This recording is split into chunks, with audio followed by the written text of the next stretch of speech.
salvação. Glória a vós, Senhor.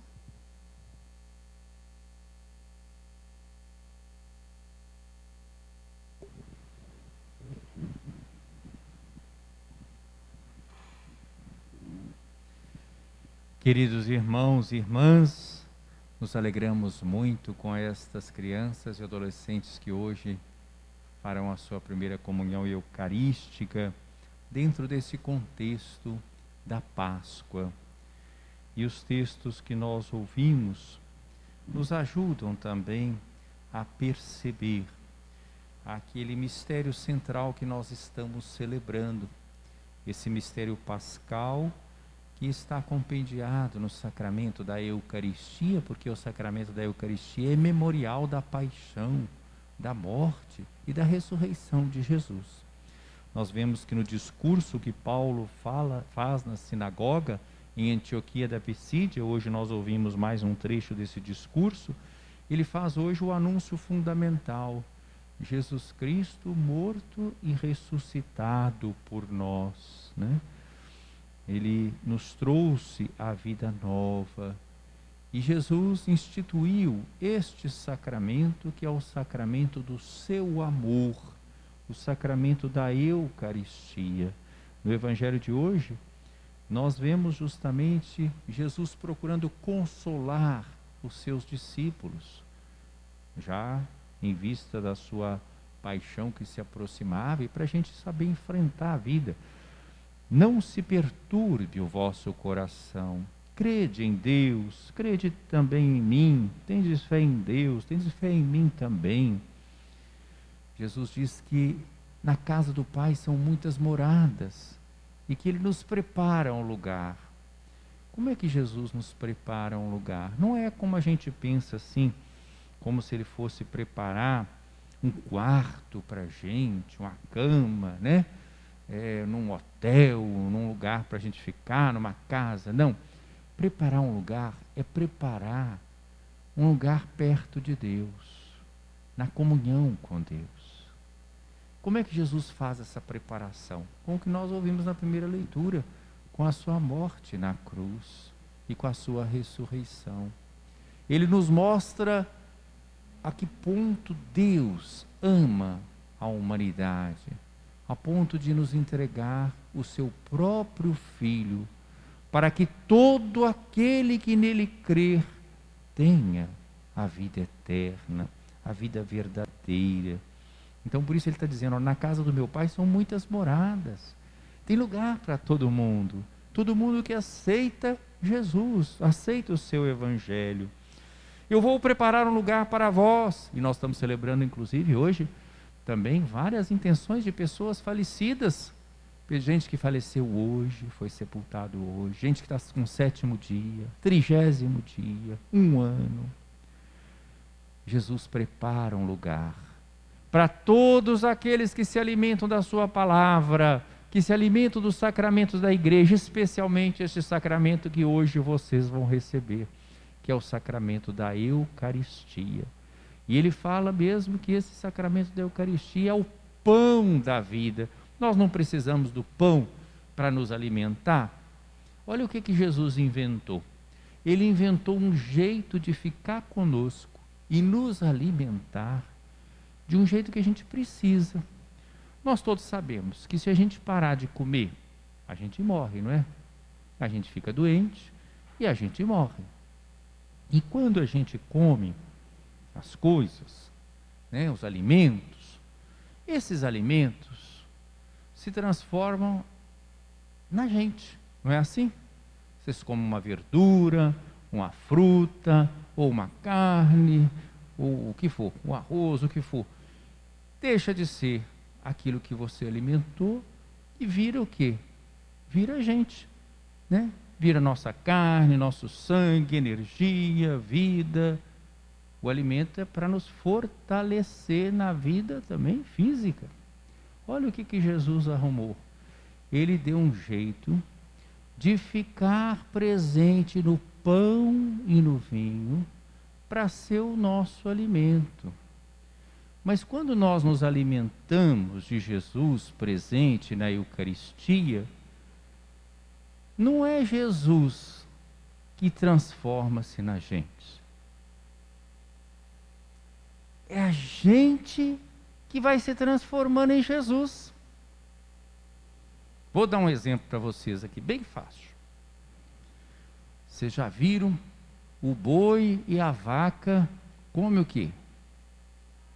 Capim, né? E o capim deixa de ser capim e vira o quê? Boi ou vaca, né? Se transforma, né?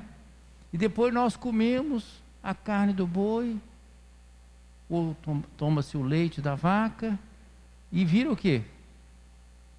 Vira a gente, né? Mas quem come e bebe do corpo e sangue de Jesus, não é Jesus que vira a gente. É a gente que vai ficando parecido com Jesus. Olha o que vai acontecendo. Aquilo que é de um reino, o reino vegetal, né? Vai sendo assimilado por aquilo que é do reino animal, né? Aliás, antes do reino vegetal, alimentou-se de algo que era do reino mineral, né? Aqueles nutrientes que tinha ali na terra, não é? Então, do mineral passou para o vegetal, do vegetal passou para o animal, né? Do animal passou para o ser humano. E nós, quando nos alimentamos do corpo e sangue do Senhor, aí Ele é maior do que nós. Vocês estão vendo que o que é maior é que assimila o que é menor. Então é Jesus que vai nos assimilando pela ação do Espírito Santo. Isso se a gente faz a comunhão direitinho, né? Se a gente está realmente com fé, com vontade de colocar em prática a palavra de Deus, querendo crescer, como eu falei com vocês hoje, na amizade com Jesus, né? Para vocês crescerem em idade, em sabedoria, em graça diante de Deus e das pessoas. Então a comunhão vai ser o alimento da vida de vocês, para vocês crescerem na fé, na esperança, na caridade, e abraçarem isso que Jesus falou hoje no Evangelho. Jesus disse assim, que Ele ia preparar um lugar. Ele disse que para onde Ele ia, a gente conhecia o caminho. Aí Tomé vai dizer assim, né? Nós não sabemos para onde o Senhor vai, como é que a gente pode conhecer o caminho? E Jesus respondeu: eu sou o caminho, a verdade e a vida. Ou seja, Jesus é a razão de ser da nossa vida. É a verdade. Que verdade é essa? Não é uma verdade que a gente aprende só assim num livro, ou conhecendo, estudando. Não. Ele mostra com perfeição quem é Deus. É uma verdade que é uma pessoa, não é uma verdade que é uma teoria, que a gente aprende e estuda. Eu sou a verdade. Ele significa que Ele é a manifestação perfeita de Deus. É a palavra autêntica de Deus. Eu sou a vida. Quer dizer que Ele nos dá o quê? A vida verdadeira, a vida da graça. Qual é a vida verdadeira? É a vida quando a gente está em comunhão com Deus. Olha, hoje vocês fizeram a primeira confissão. E nós adultos já fizemos muitas, hein? Pode ser até que estejamos precisando de fazer mais. Mas veja bem, nós todos sabemos uma coisa, é muito claro. Quando a gente faz uma coisa errada, pensa bem, não precisa nem de falar não, mas pensa bem. A gente não fica, depois que faz uma coisa errada, fica triste? Parece que a consciência fica pesada, né?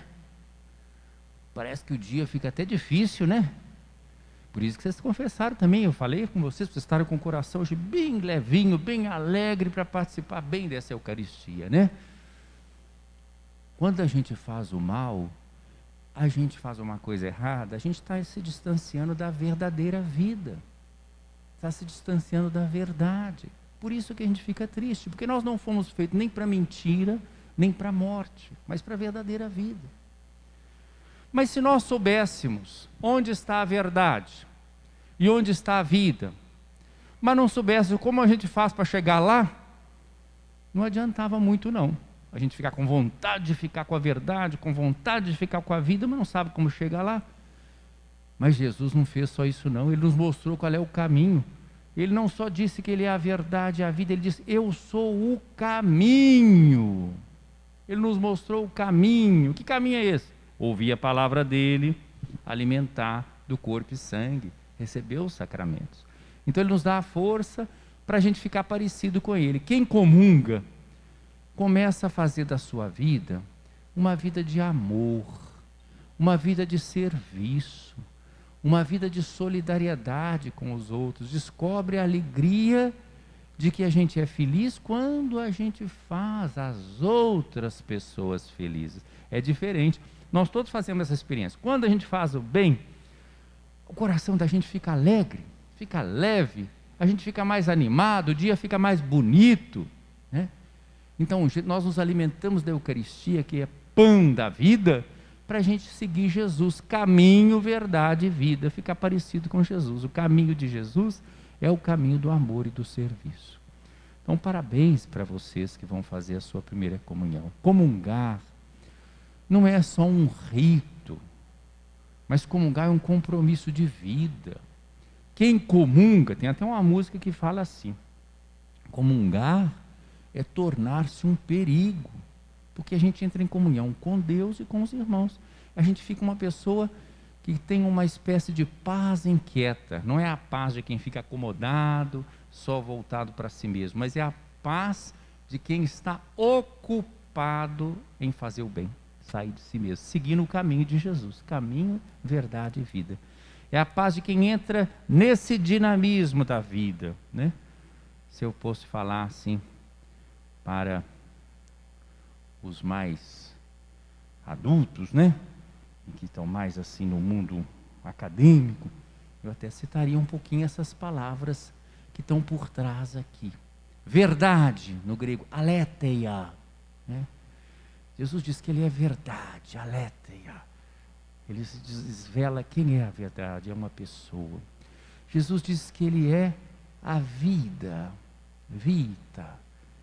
Então, mas Ele diz também que Ele é o caminho, método em grego, métodos, né?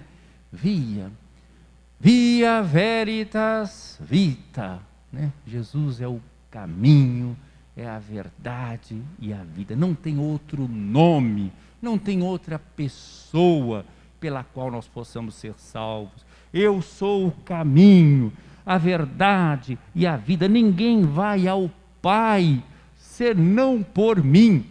Então, quem comunga do corpo e sangue do Senhor, vai ao Pai, né? Se sente filho e filha de Deus, se sente irmão e irmã uns dos outros, porque a gente não comunga sozinho, não. Vocês estão vendo que a gente faz até um ato comunitário. É para a gente, não é só eu e Deus, não. Sou eu com Deus e com os irmãos. Nós somos o corpo de Cristo. Quem comunga da Eucaristia se torna membro do corpo de Cristo. Cristo é a cabeça, nós todos formamos o corpo de Cristo. Que coisa bonita. Então, por isso que a gente fala a palavra comunhão. É o contrário de egoísmo, da pessoa ficar isolada. É a pessoa que pensa nos outros, pensa em Deus e pensa nos outros. Bonito, né? Estão dispostos mesmo a fazer isso? Então veja agora o que é que nós vamos fazer. Ali tem uma vela acesa grande, que é o sinal do Cristo ressuscitado, luz do mundo. Quando vocês foram batizados e eram menores, vocês foram batizados na fé dos seus pais e dos seus padrinhos. Aliás, meus parabéns aos pais, viu? Que estão aqui presentes e que incentivaram seus filhos para que seus filhos fossem à catequese e recebessem os sacramentos. Eles estão cumprindo um compromisso que eles assumiram 2 vezes, pelo menos. Uma no dia do casamento, porque foi perguntado para eles se eles estavam dispostos a ser fiéis um ao outro, na alegria, na tristeza, na saúde, estavam dispostos a receber o amor, os filhos que Deus lhes desse, se estavam dispostos a educar esses filhos na fé, e responderam sim, estamos sim. E depois, no dia do batizado de vocês, foi perguntado para os pais e para os padrinhos se eles estavam dispostos a educar vocês na fé. E responderam também que sim. E, inclusive, no dia do batismo, o padrinho segurou uma vela que foi acesa naquela vela, grande, que é o símbolo do Cristo ressuscitado, luz do mundo. E hoje vocês que já cresceram vão segurar essa vela, não precisa mais do padrinho segurar. E com essa vela, nós hoje vamos renovar, a vela acesa, nós vamos renovar os compromissos do batismo, renunciando a tudo aquilo que atrapalha de seguir Jesus, caminho, verdade e vida, e abraçando a fé da igreja, né? Nós vamos professar também essa nossa fé, tá bem? Então, conforme vocês já foram preparados, agora vocês daqui a pouco vão ser chamados pelo diácono, pelo nome. Vocês vêm aqui para o lugar de vocês com a vela, e depois nós vamos acender as velas que vocês trazem no Círio Pascal para essa renovação dos compromissos batismais. Louvado seja nosso Senhor Jesus Cristo.